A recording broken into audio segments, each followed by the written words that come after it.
أعوذ بالله من الشيطان الرجيم. بسم الله الرحمن الرحيم.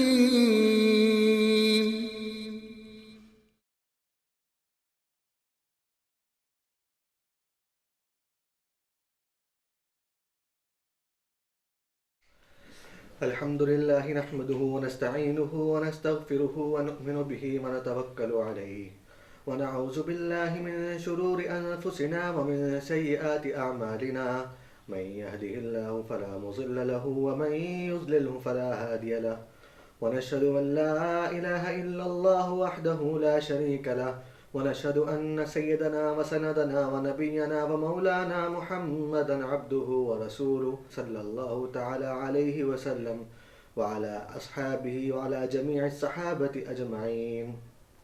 أما بعد فقد قال الله عز وجل: حرمت عليكم الميتة والدم ولحم الخنزير وما أهل لغير الله به والمنخنقة والموقوذة والمتردية والنطيحة وما أكل السبع إلا ما زكيتم. آمنت بالله صدق الله العظيم وصدق رسوله النبي الكريم ونحن على ذلك من الشاهدين والشاكرين والحمد لله رب العالمين. محترم بھائیوں، بہنوں، بزرگوں، میرے عزیز ساتھیوں اور وہ تمام حضرات جو اس وقت یہ گفتگو سن رہے ہیں اور ہمیں دیکھ رہے ہیں، سب کو السلام علیکم ورحمۃ اللہ وبرکاتہ.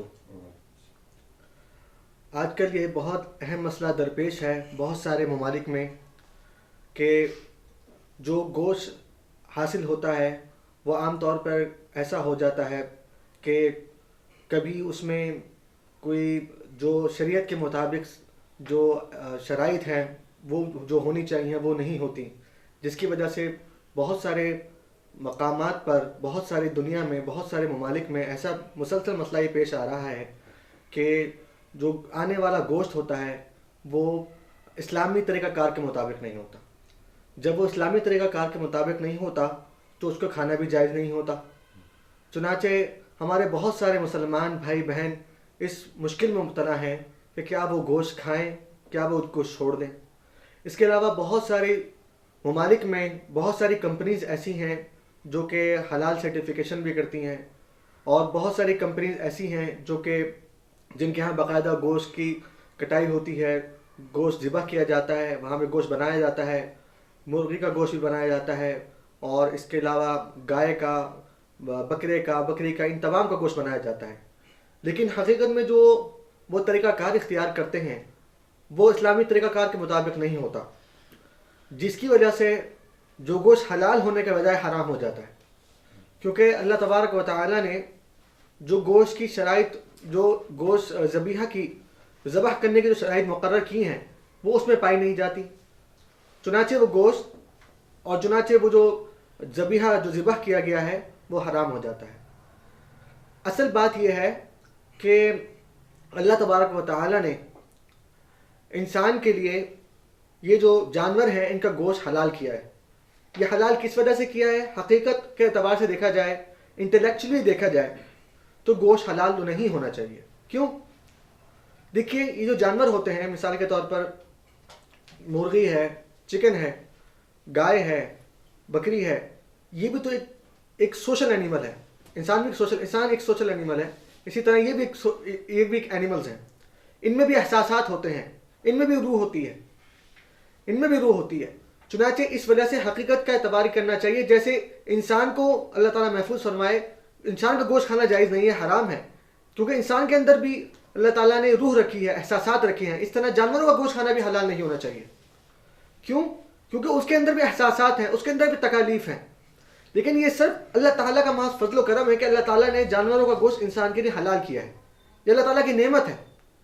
چنانچہ اللہ تبارک و تعالیٰ قرآن شریف میں ارشاد فرماتے ہیں: وَالَّذِي خَلَقَ لَكُم مَّا فِي الْأَرْضِ جَمِيعًا، کہ وہی ذات ایسی ہے، یعنی اللہ تبارک و تعالیٰ کی ذات ایسی ہے کہ جس نے خَلَقَ لَكُم مَّا فِي الْأَرْضِ جَمِيعًا، کہ جو کچھ دنیا میں موجود ہے وہ سب تمہارے لیے تخلیق کیا ہے. یعنی گوشت جو جانور جو بنائے ہیں وہ اللہ تعالیٰ نے انسان کے لیے بنائے ہیں، مسخر کر دیے ہیں تاکہ انسان ان کو استعمال کر لیا کرے.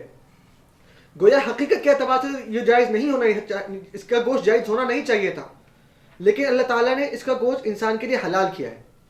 لیکن یہ حلال ایسے نہیں کر دیا کہ بس گوشت حلال ہو گیا تم کھا لو، بلکہ اللہ تعالیٰ نے اس کے طریقہ کار مقرر کیا.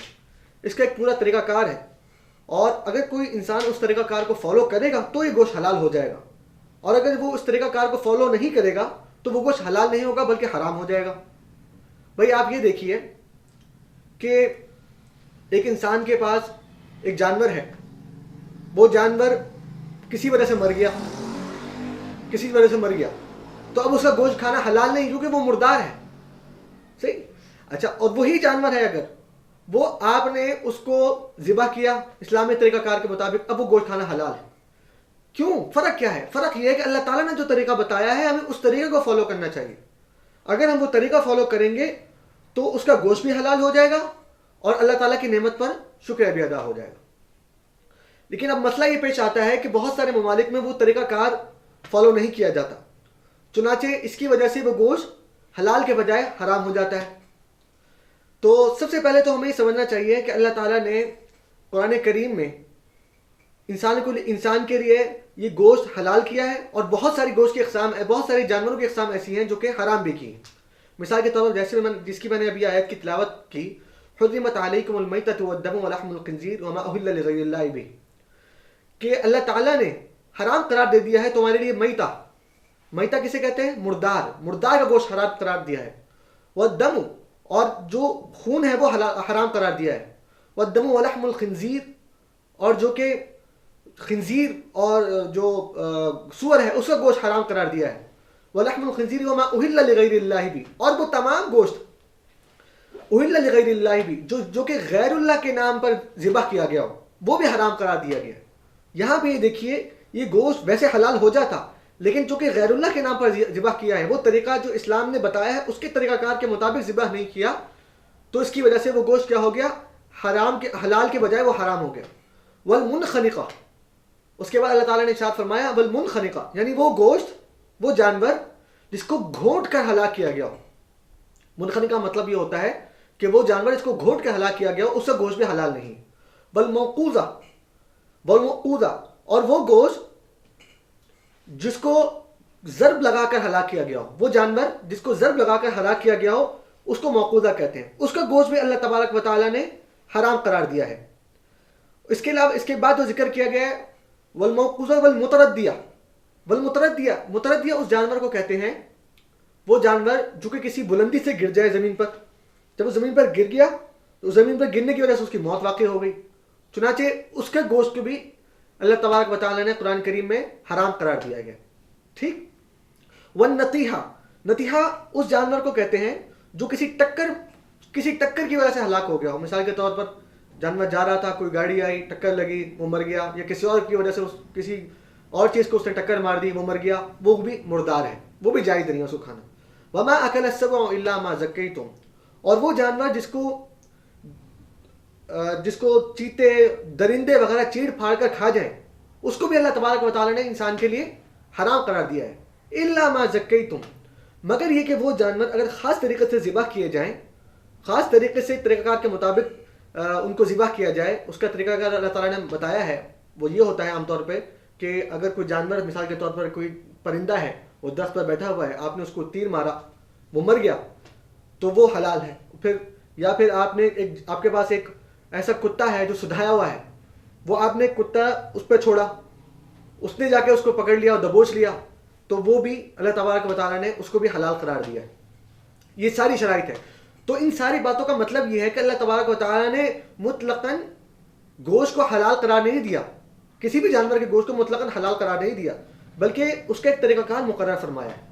اور وہ طریقہ کار کیا ہے؟ وہ طریقہ کار یہ ہے کہ جو اللہ تبارک و تعالیٰ نے جو طریقے بتائے ہیں ان طریقوں کو فالو کیا جائے تو وہ جانور حلال ہو جاتا ہے.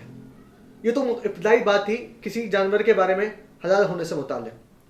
اب یہاں پہ میں یہ عرض کرتا چلوں کہ جو جانور جو اللہ تعالیٰ نے حکم نازل فرمایا ہے کہ وہ ایسے جانور جو کہ طریقہ کار اسلامی طریقہ نہیں ہے، ان کو حرام قرار دیا ہے. ان کو حرام قرار دینے کی وجہ کیا ہے؟ اس کی وجہ یہ ہے کہ ایسے جانور جو کہ مردار ہوتے ہیں، جو کہ مردار جانور ہے، یا وہ جانور جس کو اللہ تعالیٰ نے ویسے ہی حرام قرار دیا ہے، جیسے درندے ہیں، بہت سارے سور ہیں، اس میں اللہ تعالیٰ کی حکمت ہے کہ ان کا گوشت انسانی صحت کے لیے مضر ہوتا ہے، ان کا گوشت انسانی صحت کے لیے مضر ہے، چاہے وہ اس کا نقصان انسان کو کھانے کے بعد محسوس ہو، یعنی وہ ایسا خطرناک چیز ہو جو کہ انسان کی صحت کو نقصان پہنچائے، یا پھر روحانی طور پر اس کا نقصان ہو، دونوں طریقے سے نقصان ہو، اللہ تعالیٰ نے اس وجہ سے اس کا وہ دروازہ ہی بند کر دیا جس سے جو کہ نقصان کا باعث بنے، چنانچہ اس کو حرام ہی قرار دے دیا کہ اس کا گوشت حرام ہے۔ یہ تو ابتدائی بات ہو گئی۔ اس کے بعد یہ بات سمجھ لیجئے میرے بھائیوں بہنوں کہ اللہ تعالیٰ نے جو ذبح کرنے کے طریقہ کار ہے، کسی جانور کو ذبح کرنا ہے، جس کو اللہ تعالیٰ نے حلال قرار دیا ہے، اس کے کچھ طریقہ کار مقرر فرمائے ہیں۔ اس کے دو طریقے ہوتے ہیں عام طور پہ، ایک طریقہ جس کو ذبح اختیاری کہتے ہیں، یعنی انسان کے اختیار میں ہوتا ہے کہ وہ اس کو ذبح کر سکے، اور دوسرا طریقہ ذبح اضطراری ہوتا ہے جس میں انسان کو اختیار نہیں ہوتا کہ اس کو ذبح کر سکے۔ میں آپ کو دونوں کی تھوڑی تفصیل بتا دیتا ہوں، عرض کر دیتا ہوں۔ پہلے کے بارے میں عرض یہ ہے کہ ذبح اختیاری کہتے ہیں کہ جانور آپ کے پاس موجود ہو اور آپ کی قدرت ہو کہ آپ اس کو آرام سے پکڑ کر ذبح کر سکیں، اس کو آپ کی قدرت ہو، یعنی آپ کی ریچ سے باہر نہ ہو، آپ کی قدرت میں ہو، آپ کی طاقت میں اس کو پکڑ کے آپ اس کو ذبح کر سکیں، یہ ذبح اختیاری ہے۔ اور جو ذبح اضطراری اسے کہتے ہیں کہ جس میں آپ کے پاس کوئی اختیار نہ ہو، یعنی وہ جانور ایسا بھٹکا ہوا ہے یا جنگلوں میں نکل گیا ہے، آپ کو وہ طریقہ ہی نہیں آپ اس کو پکڑ سکیں، یا وہ بہت اونچی جگہ بیٹھا ہے، تو وہاں اللہ تعالیٰ نے کچھ گنجائش دی ہے کہ وہ تیر کے ذریعے اس کو ہلاک کر دیں۔ عام طور پہ آج کل وہ جو بندوق استعمال کی جاتی ہے وہ بھی مناسب نہیں ہے استعمال کرنا، کیونکہ اس میں بعض اوقات گولی ایسی ہوتی ہے کہ وہ اس کا گوشت پھاڑ دیتی ہے۔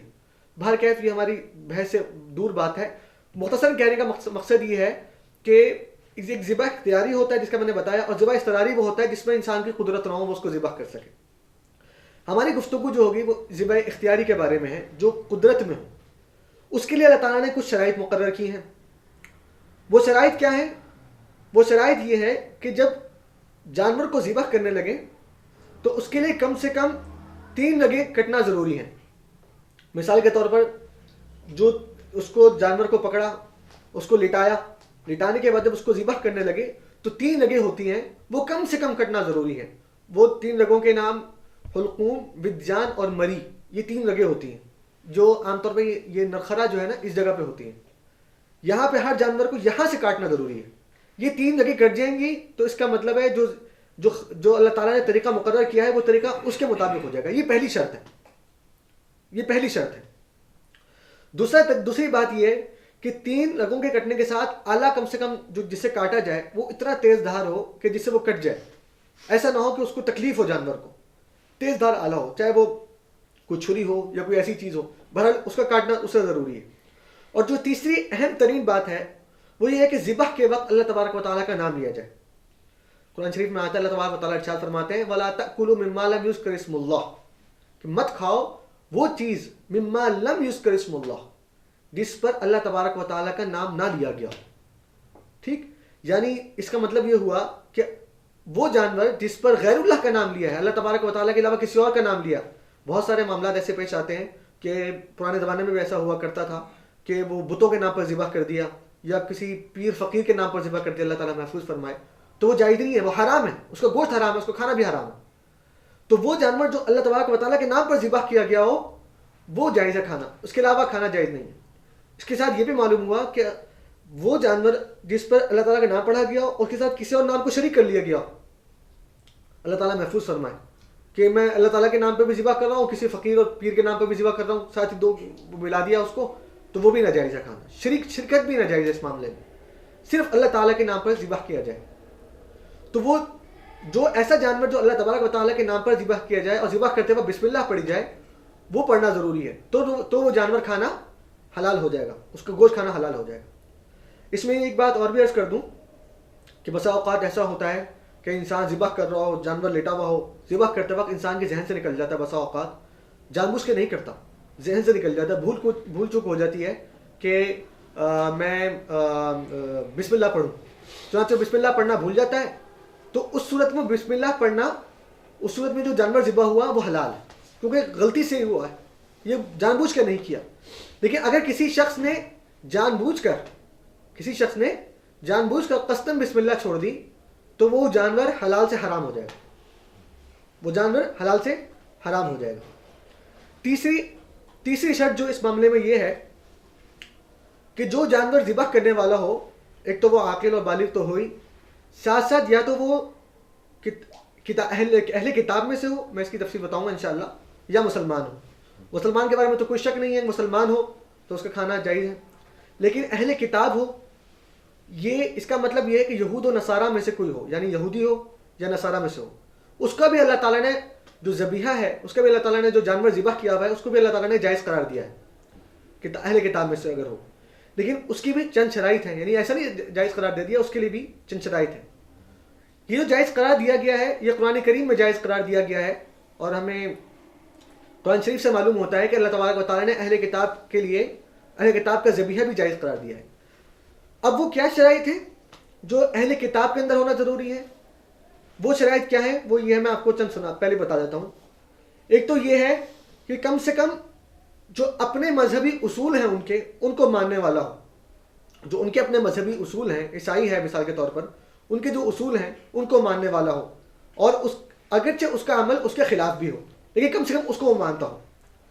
دوسری بات یہ کہ وہ اصل ہی سے اہل کتاب ہو، یعنی ایسا نہ ہو کہ اللہ تعالیٰ محفوظ فرمائے کہ وہ پہلے مسلمان تھا، پھر وہ مرتد ہو گیا، پھر وہ مرتد ہو کر عیسائی ہو گیا یا یہودی ہو گیا، پھر وہ ذبح کر رہا ہے تو بھی اس کا گوشت کھانا حلال نہیں.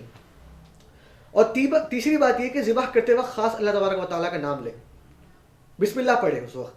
یہ شرط بہت اہم ہے، یہ بہت اہم شرط ہے. اور چوتھی بات یہ کہ میں نے ابھی آپ سے عرض کیا کہ ذبح کرتے وقت ایک شرط یہ ہے کہ کم سے کم 3 رگوں کا کٹنا ضروری ہے. جو 3 رگیں اس جگہ ہوتی ہیں جن کے نام بھی میں نے بتائے تھے ابھی آپ کو، اسے کٹنا ضروری ہے. اگر وہ 3 رگیں کٹ جائے تو یہ کافی ہے، ہم کہیں گے اس کا ذبح معتبر ہو گیا. لیکن اگر 3 رگیں نہیں کٹتی ہیں، اس سے کم کٹتی ہیں، تو اللہ تعالیٰ محفوظ فرمائے وہ جانور حلال سے حرام کی طرف ہو جائے گا. یہاں یہ بات مکمل کرنے کے بعد آپ کو ایک بات بھی عرض کر دوں. آج کل یورپ میں اور بہت سارے مغربی ممالک میں اور بہت سارے غیر اسلامی ممالک میں یہ ہو رہا ہے کہ لوگ یہ تو سمجھتے ہیں کہ وہ لوگ عیسائی ہیں یا یہودی ہیں، لیکن وہ صرف نام کے یہودی ہوتے ہیں. در حقیقت وہ دہریے ہوتے ہیں، اللہ تعالیٰ محفوظ فرمائے، وہ ملحد ہوتے ہیں، دہریے ہوتے ہیں، اللہ تعالیٰ کے وجود کو تسلیم نہیں کرتے. چنانچہ اگر کوئی شخص اپنا نام کوئی کرسچن کے نام پر رکھ لے لیکن وہ اللہ تعالیٰ کو نہ مانتا ہو تو وہ شخص دہریہ ہے، وہ شخص اہل کتاب میں سے نہیں ہے. جب وہ شخص اہل کتاب میں سے نہیں ہے تو اس کا جو کاٹا ہوا گوشت ہوگا، وہ جانور ہوگا، وہ بھی کھانا جائز نہیں ہوگا، کسی مسلمان کے لیے بھی کھانا جائز نہیں ہوگا. بہرکیف یہ چند شرائط تھی، یہ میں نے آپ کو عرض کر دی. یہ بات سمجھنے کے بعد اب یہ بات سمجھ لیجئے کہ اگر کوئی گوشت آپ کہیں جاتے ہیں اور گوشت آپ کو ملتا ہے تو اس کی مختلف صورتیں ہو سکتی ہیں. یا تو وہ گوشت آپ کو ملا ہے ایسی آبادی میں جہاں تمام کے تمام سارے کے سارے مسلمان ہوں، سارے کے سارے لوگ مسلمان ہوں، تو اس صورت میں وہاں کا گوشت کھانا جائز ہے. یعنی آپ بازار میں گئے، بازار میں دیکھا گوشت مل رہا ہے، اور یہاں معلوم ہے کہ سارے کے سارے مسلمان رہتے ہیں، مسلمان ملک ہے، مسلمان علاقہ ہے، تو اس کا گوشت کھانا جائز ہے بلا شک و شبہ کے. الا یہ کہ آپ کو پتہ لگ جائے کسی دوسرے ذرائع سے کہ یہ جو گوشت آیا ہے کہ در حقیقت اللہ تعالیٰ محفوظ فرمائے غیر اسلامی طریقہ کار کے مطابق ذبح ہوا ہے، اس میں کوئی شرط رہ گئی ہے باقی. ویسے اگر یہ معلوم ہو گیا کہ یہ غیر اسلامی طریقہ کار کے مطابق ذبح ہوا ہے تو وہ گوشت کھانا جائز نہیں. لیکن ویسے آپ کو مل جائے گوشت، بازار میں مل رہا ہے اور ہم مسلمان علاقہ ہے، تو انشاءاللہ اللہ تبارک و تعالیٰ کی ذات سے امید ہے کہ جتنے مسلمان رہتے ہیں انہوں نے صحیح گوشت ذبح کیا ہوگا، طریقہ کار کے مطابق کیا ہوگا، چنانچہ وہ کھانا جائز ہے. یہ مسئلہ بہت اہم اس لیے ہے کہ آج کل یہ مسئلہ بہت زیادہ پیش آتا ہے غیر اسلامی ممالک میں. ایک انسان دوسرے ملک میں جاتا ہے تو وہاں اس قسم کے مسائل بہت زیادہ پیش آتے ہیں. دوسری صورت کیا ہو سکتی ہے اس کی؟ دوسری صورت یہ ہو سکتی ہے کہ آپ ایسے ملک میں گئے، ایسا علاقہ ہے جہاں کافی ان کی آبادی ہے، مسلمان وہاں کوئی نہیں رہتا. تو اب یقیناً جو گوشت ذبح ہو کے آ رہا ہے، جو گوشت آپ کے سامنے موجود ہے، وہ یقیناً جو ذبح ہوا ہوگا وہ کافروں نے ذبح کیا ہوگا، چنانچہ وہ غیر اسلامی طریقہ کار کے مطابق ذبح ہوا ہوگا، چنانچہ وہ کھانا جائز نہیں. تیسری صورت کون سی ہے؟ آپ ایسی آبادی میں گئے، آبادی ایسی ہے، ایسی جگہ ہے، ایسا علاقہ ہے جہاں پہ جو گوشت مل رہا ہے وہاں کے جو رہنے والے ہیں وہ اہل کتاب ہیں. اہل کتاب کا میں نے بھی ذکر کیا، یہود و نصارہ میں سے کوئی ہے، اور ان میں وہ تمام شرائط پائی جاتی ہیں جن کا میں نے ابھی ذکر کیا. تو چنانچہ ان کا حکم بھی بالکل ویسے ہی حکم ہوگا جیسے کہ مسلمانوں کا حکم ہے. جیسے مسلمانوں کے یہاں کھانا جائز ہے ایسے ان کے یہاں بھی کھانا جائز ہے.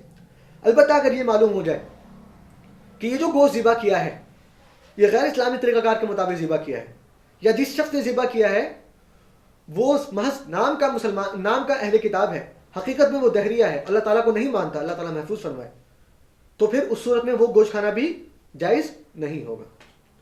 اور چوتھی صورت کیا ہوگی؟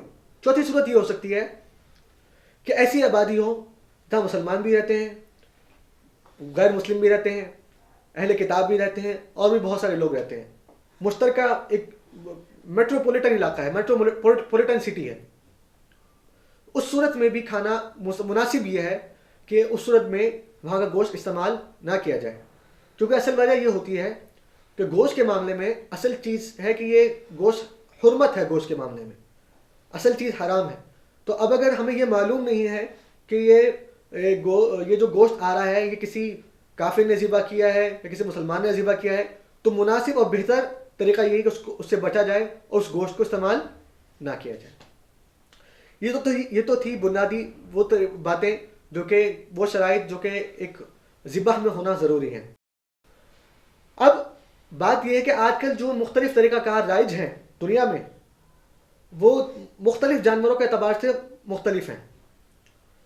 مرغی کا جو طریقہ کار ہے، جو چکن کا طریقہ کار ہے ذبح کرنے کا وہ اور ہے، جو گائے کا اور بکرے کا ذبح کرنے کا طریقہ کار ہے وہ اور ہے، دونوں کے مختلف ہیں. اس لیے مناسب یہ ہے کہ سب سے پہلے ہم وہ طریقہ سمجھ لیں جو کہ جن سے ہمیں معلوم ہو جائے کہ یہ عام طور پہ جو بہت بڑے بڑے سلاٹر ہاؤس ہیں جو پوری دنیا میں ہیں، فیجی ملک میں بھی ہوں گے اور بھی بہت سارے ممالک میں سلاٹر ہاؤس ہیں، وہاں کس طریقے سے ذبح کیا جاتا ہے. سب سے پہلے ہمیں مرغی کے طریقہ کار جس طرح ذبح کیا جاتا ہے اس کو وہ سمجھنا چاہیے. وہ کس طرح ہوتا ہے؟ ہوتا یہ ہے جناب کہ ایک بہت بڑے کنٹینر میں بہت زیادہ تعداد میں مرغیاں لائی جاتی ہیں. مرغیاں لاتے ہیں سلاٹر ہاؤس میں، وہ وہاں پہنچتی ہیں. سلاٹر ہاؤس میں پہنچنے کے بعد مرغیوں کو ایک بہت بڑی مشین ہوتی ہے اس سے لٹکا دیا جاتا. بہت بڑی مشین ہوتی ہے، اس کے اوپر ہک ہوتے ہیں، ان ہک سے الٹا لٹکا دیا جاتا ہے، یعنی ان کا جو سر ہوتا ہے وہ زمین کی طرف آ جاتا ہے. وہ ہک مشینی انداز میں یوں چلتے رہتے ہیں، یوں ہوتے ہوئے جاتے ہیں. بس اس میں جب لٹکا دیا جاتا ہے تو وہاں سے لٹکانے کے بعد آخر تک تھوڑی ہی دیر میں مرغی ذبح بھی ہوتی ہے، کٹتی بھی ہے، اس کا کھال بھی اترتی ہے، اس کی جو انتڑیاں ہیں اور وہ جو علائشیں ہوتی ہیں اس کی اور جو خراب چیزیں ہوتی ہیں وہ بھی صاف ہوتی ہیں، حتیٰ کہ تھوڑی ہی دیر میں دوسری جانب سے گوشت بالکل صاف ستھرا ہو کر اور پیکٹوں میں ہو کر نکلتا ہے. یہ چند ہی تھوڑی سی دیر میں کام ہو جاتا ہے. لیکن اس کا طریقہ جو ابتدائی طور پر یہ ہوتا ہے جب وہ ہک سے لٹکایا جاتا ہے اس کو تو وہ ہک چلنا شروع ہوتے ہیں. چلتے چلتے وہ تھوڑا سا آگے جاتے ہیں. آگے ایک ایسا پانی کا ایک بہت بڑا حصہ آتا ہے جس میں جن ہک پر وہ مرغی لٹکی ہوئی ہوتی ہے اس ہک کے ذریعے ان کو پانی میں ڈالا جاتا ہے. وہ عام طور پہ ٹھنڈا پانی ہوتا ہے اور اس میں یہ لوگ کرتے یہ ہیں کہ اس میں کرنٹ چھوڑ دیتے ہیں، جس کی وجہ سے وہ مرغی جو ہوتی ہے وہ ایک دم سے سن ہو کے رہ جاتی ہے. اور ہوتا ہے اس کا مقصد یہ ہوتا ہے کہ جو جتنا خون نکلنا ہے وہ نہ نکلے، اور ان کے ذہن میں یہ طریقہ کار بھی ہوتا ہے کہ اس کے ذریعے مرغی کو کم سے کم تکلیف ہو. چنانچہ وہ ٹھنڈے پانی میں کرنٹ چھوڑ دیتے ہیں. کرنٹ چھوڑنے کے بعد پھر اس مرغی کو وہاں سے نکالتے ہیں. پھر وہ ہک آگے چلتا ہے. آگے جانے کے بعد ایسے مقام پر پہنچتا ہے جہاں پہ ایک بہت ہی تیز دار چھری ہوتی ہے. وہ چھری تیز چل رہی ہوتی ہے اور جیسے ہی وہ چھری کے زد میں مرغی کا سر پہنچتا ہے، چونکہ وہ مرغی تو الٹی لٹکی ہوئی ہے، جیسے ہی سر پہنچتا ہے تو مرغی کی گردن کٹ جاتی ہے. بہت ساری مرغیاں ہوتی ہیں، بہت ساری وہ ایک دم سے ہی ساری مرغیوں کی گردن کٹ جاتی ہے. جیسے ہی گردن کٹتی ہے پھر وہ آگے چلتا ہے، وہ ہک جو ہے وہ آگے چلتا ہے، وہ مچھلی اس کو لے کے آگے چلتی ہے. آگے جانے کے بعد دوبارہ ایک پانی کا ایک بہت بڑا حصہ آتا ہے جس میں گرم پانی ہوتا ہے، کھولتا ہوا پانی ہوتا ہے. اس کی بھی مختلف صورتیں ہوتے ہیں، وہ بھی ذکر کریں گے انشاءاللہ.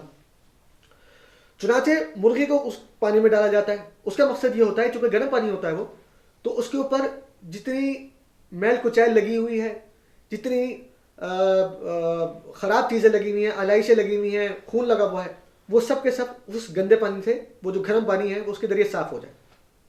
وہاں سے وہ صاف ہو جاتا ہے. اس کے بعد وہ مشین آگے جاتی ہے.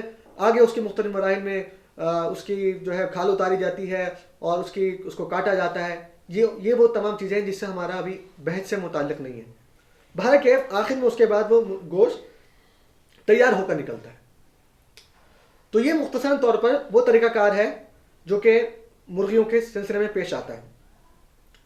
اب اس سلسلے میں جو عرض کرنے والی بات ہے وہ یہ ہے کہ کیا یہ طریقہ کار اسلامی طریقہ کار کے مطابق ہے؟ کیا یہ جو طریقہ کار اختیار کیا ہے کیا اس میں وہ تمام شرائط پائی جا رہی ہیں جو کہ ایک ذبح کے طریقہ کار میں ہونی چاہیے؟ حقیقت یہ ہے کہ اس میں بہت ساری مسائل ہیں.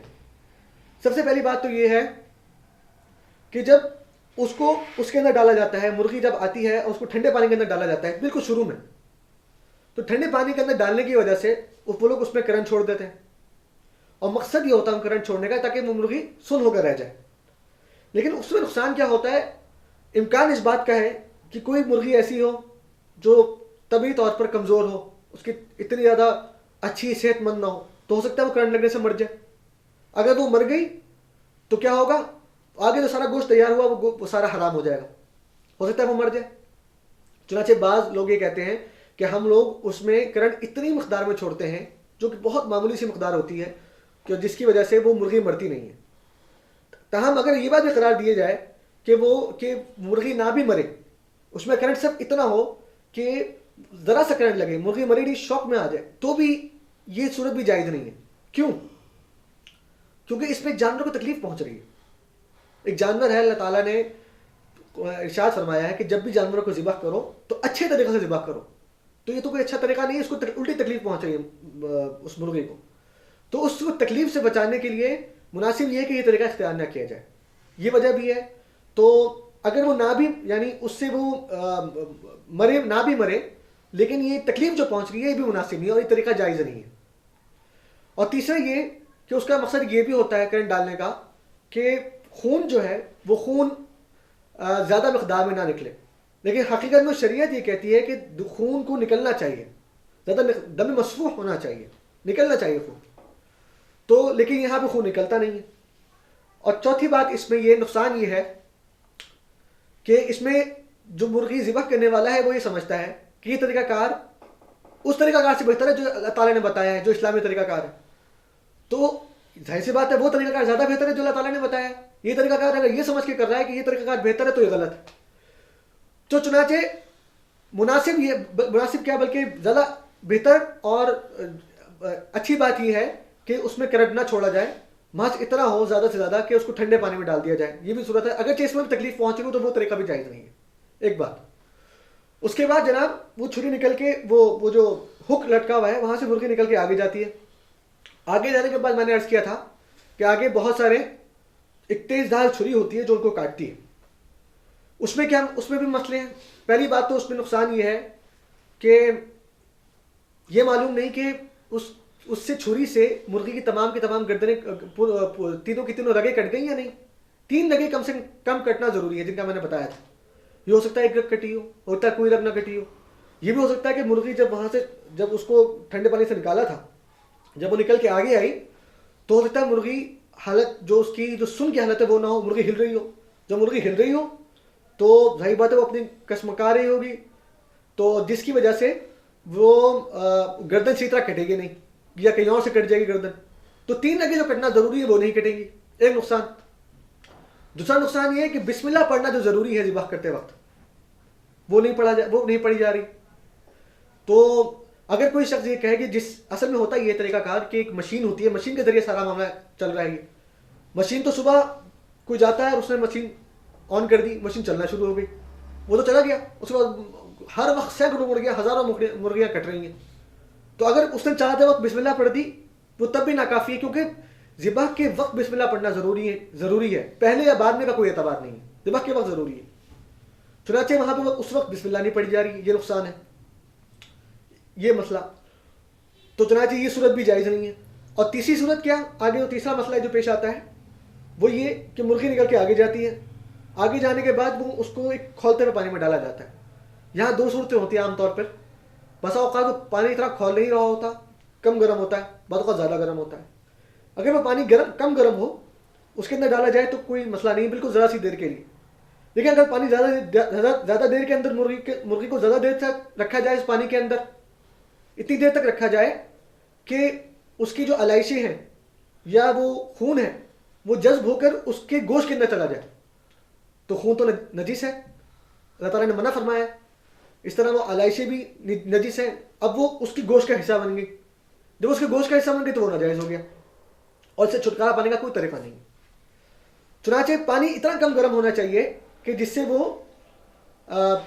اس کی جو نجاست ہے وہ اس کے اندر جذب نہ ہو. تو یہ خرابیاں ہیں عام طور پہ وہ اس صورت میں جو کہ عام طور پر سلاٹر ہاؤسز میں رائج ہیں مرغی کے معاملے میں. یہ ایسی صورت نہیں کہ بالکل اب کوئی حل نہیں موجود رہا, اس کا بالکل حل موجود ہے. پہلی بات تو یہ کہ جب ہم نے عرض کیا کہ جب وہ مرغی جب آ رہی ہو اور ٹھنڈے پانی میں ڈالا جائے تو مناسب بھی ہے, بلکہ بہتر یہ کہ کوئی کرنٹ ہی نہ چھوڑا جائے, یا اگر کرنٹ چھوڑا جائے تو وہ اس قدر ہو معمولی سا ہو کہ اس کو تکلیف بھی نہ ہو, بلکہ مناسب یہ کہ کرنٹ چھوڑا ہی نہ جائے اس میں, اور صرف ٹھنڈے پانی میں اس کو ڈال دیا جائے. اور دوسری بات, جب وہ آگے نکل کے آئے, جب وہ اس جگہ پہنچے جہاں مشین ہے, تو مشین کے بجائے وہاں چند لوگ کھڑے ہوں, 4-5 لوگ کھڑے ہوں, وہ جیسے ہی آئے بسم اللہ اللہ اکبر کہہ کے اس کو ذبح کرتے جائیں. ذبح کرنے کے بعد پھر وہ آگے چلے مرغیاں.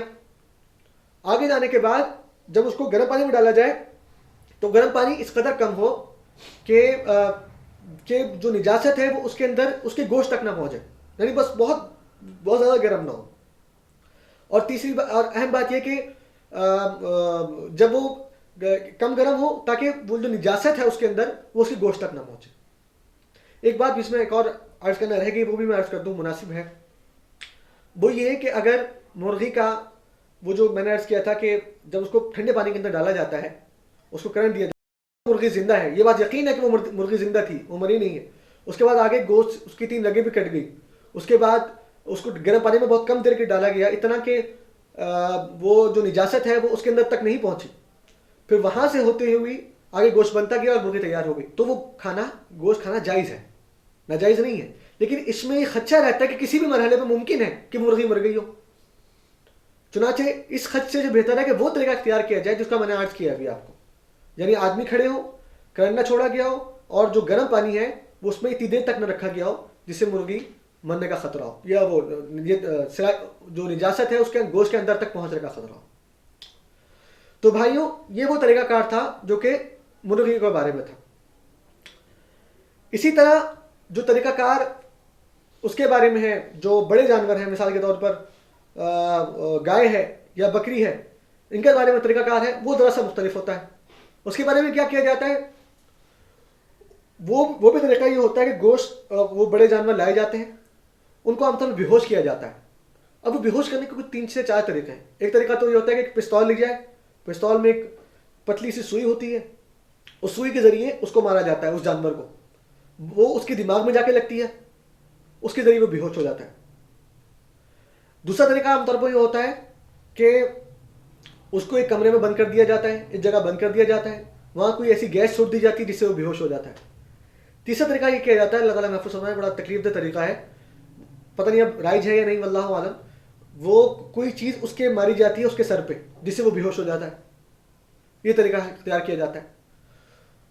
تو یہ 3 سے 4 طریقے ہیں جو اختیار کیے جاتے ہیں اس کے لیے. تو اس میں بھی کیا خطرہ ہوتا ہے, اس میں بھی خطرہ ہوتا ہے کہ ممکن ہے وہ مر جائے جانور. آپ نے سب سے پہلے تو وہ طریقہ دیکھ لیتے ہیں کہ جو سوئی کے ذریعے جس کو بے ہوش کیا گیا ہے.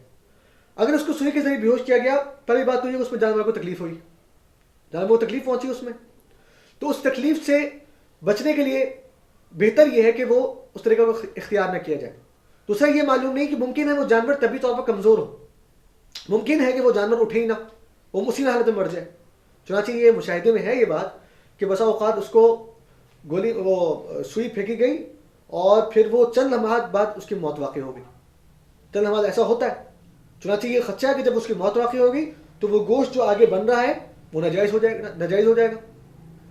چنانچہ مناسب ہے یہ طریقہ بھی اختیار نہ کیا جائے. پھر وہ جو کاربن ڈائی آکسائڈ کے ذریعے وہ جو گیس کے ذریعے بے ہوش کرنے کا طریقہ کار ہے وہ بھی بڑا خطرناک ہے, کیونکہ وہ تو بالکل اس میں داخل ہو جائے گا والمنخنقہ میں, جس کا ممانعت قرآن کریم میں آئی ہے, کیونکہ ممکن ہے کہ بے ہوش ہونے کے بجائے وہ مر جائے. تو گلا گھونٹ کر مارنے کے بجائے وہ جو گلا گھونٹنے کی ممانعت آئی ہے حدیث میں, وہ قرآن کریم میں, وہ اس پر لاگو ہو جائے گی. چنانچہ وہ بھی طریقہ بھی ناجائز ہو جائے گا. اس لیے بہتر ہے کہ اس طریقہ سے بھی بچا جائے. اور جو ایک اور صورت اس میں نے ذکر کی تھی وہ یہ تھی کہ وہ اس کے سر پر اس کو مارا جاتا تھا, سر پر کوئی ہتھوڑا مارا جاتا تھا, جس کی وجہ سے وہ اس کا مرنے کا وہ بے ہوش کیا جاتا تھا, اس کو کیا جاتا ہے. یہ طریقہ کار بھی مناسب نہیں ہے. یہ طریقہ کار اس لیے مناسب نہیں ہے کہ ممکن ہے کہ وہ اس سے مر جائے, ممکن ہے جانور کو ضرب اتنی زور کی لگے کہ وہ مر جائے, اور پھر یہ جانور کو تکلیف بھی پہنچ رہی ہے اس میں. تو چنانچہ وہ جانور جو ہے وہ موقوذہ کے حکم میں آ جائے گا. موقوذہ کیا تھا؟ موقوذہ میں نے آپ کو بتایا تھا کہ وہ جانور جو کسی کو ضرب مار کر جس کو مارا جائے, چنانچہ وہ جانور موقوذہ کے حکم میں آ جائے گا. جب وہ جانور موقوذہ کے حکم میں آ جائے گا تو وہ جانور بھی حلال نہیں رہے گا. چنانچہ مناسب طریقہ کار یہ ہے جو شریعت نے ذکر فرمایا ہے کہ اس کو خاص طریقے سے لٹا کر اس کو 3 لگے کاٹی جائیں, پھر ان کو ذبح کیا جائے. اور یہ جو بے ہوشی کا طریقہ کار ہے اس کو اختیار نہ کیا جائے. تاہم اگر یہ یقین ہو جائے کہ یہ جانور بے ہوش ہوا ہے, مرا نہیں ہے, پھر اس کو گوشت کاٹ دیا جائے اسلامی طریقہ کار کے مطابق, اور اس پہ بسم اللہ بھی پڑھی جائے اور جو شرائط ہیں وہ بھی رکھی جائیں, تو اس کا گوشت کھانا جائز ہوگا. کیونکہ کوئی شخص نہیں چاہتا کہ اس کی بیوی, بچوں, بھائیوں, بہنوں اور گھر والوں کو ایسا گوشت پہنچے, ایسا گوشت کھائے جو کہ حرام ہو, جو حرام طریقے سے ذبح کیا ہو, جس کو اللہ تبارک و تعالیٰ نے قرآن کریم میں منع کیا ہے. بھائیوں, یہی میری چند گزارشات تھیں اس کے بارے میں جو اسلامی طریقہ کار ہے اس کے بارے میں. اگر کوئی سوال ہو جو ذکر کرنے والا ہو تو وہ ہماری جو ویب سائٹ ہے اس پر پوچھ کر معلوم کر لیا جائے, یا کوئی جو ہمارا کوئی کانٹیکٹ نمبر غالباً دیا جائے گا اس پہ میسج کر کے معلوم کر لیا جائے یا ای میل کر کے معلوم کر لیا جائے. اللہ تبارک و تعالی ہمیں حرام سے بچائے اور حلال کھانے کی توفیق عطا فرمائے. آمین. وآخر دعوانا الحمدللہ رب العالمین.